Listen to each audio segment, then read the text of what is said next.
3D stabilizer book du lutuk play na sa trim cha lui kan ti kha ni chuanin hei kan modi dona hian an ula nung lam kha phui vek ta ni tro hei helai le ta hian adjust na kha ta non le lam hi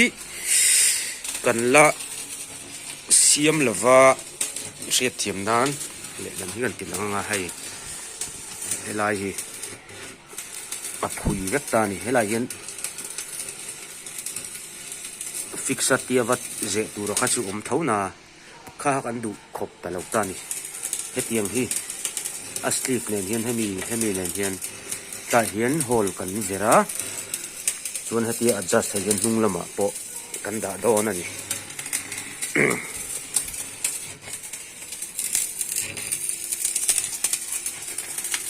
chu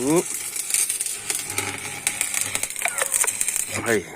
kan vu tur chu hei hi lei turom vekta hei tien hei chuan tuna helai kan kat ta khuan hemi a thet asli fa hi kan thunanga kan welding lenga chuan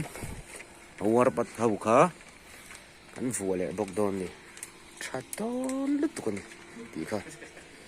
sei ve du thian te ti hian setin hei hi ti hian hnung lama pokhan a to don ta an thol de wan play de pokhan hei kan het tai tanga kan adjust to don ni hei hi zia chu chunga khan hnung lama khan hei fixin ti hian ava ta apan bok ta adjust thei lo ta le lama tanga va press zela khani wa khan chung le hnung lam le hmalama a in press to dona hian an nor to don ve vet boka sir lama train a eng lo bok dona thaviau dona ni ti kha na sai ve du ni chu hemi hi hei po hi i warpate kami kha a hek le va press vaka khan warpat khat la ve thei thina ni play tam lu tuwa helai a adjust la kan va her lut vak a khan play tam si khan warpat kha po na tla chuak dei thin ta ni na tho lai pon chu lo nan hei hi hetiang deuh hian hei hi kan hmang do ne ka ti na ni mi ani chung lo en tir nan hei hi tiang hian hei ai lai hian tla hian hei ta hi kan bel lenga chuan hei hi aran pong bong warpat ka voi tam tak adjust dei don bok ni ti kha na soitel boka har salawa siam sakin du chuan ke manin kan siam thai renga ni ti kha soitel boka ni a brake ange friction plate te po kan thlak theya kim a rem seal kit te boom seal kit te kim kan thlak theya man tlom zokin a pa ta kha kan cha sak thei bok chewa pat kha kan pat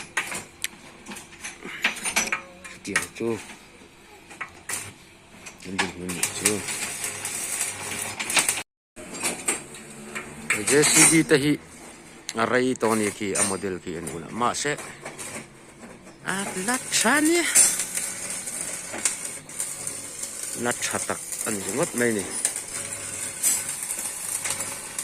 en kim hi alat genuine ang thap ori yang dari na laom be daka engine rite en kim ho work trim ma problem hum lawa thi di nei stabilizer chung changa tu sam lo thin ho khan in du chuan mi ran pan theya mi ran ta thei ni kim kan thei na zon zon ah chuan red lom si tha si in kan khoi thei ni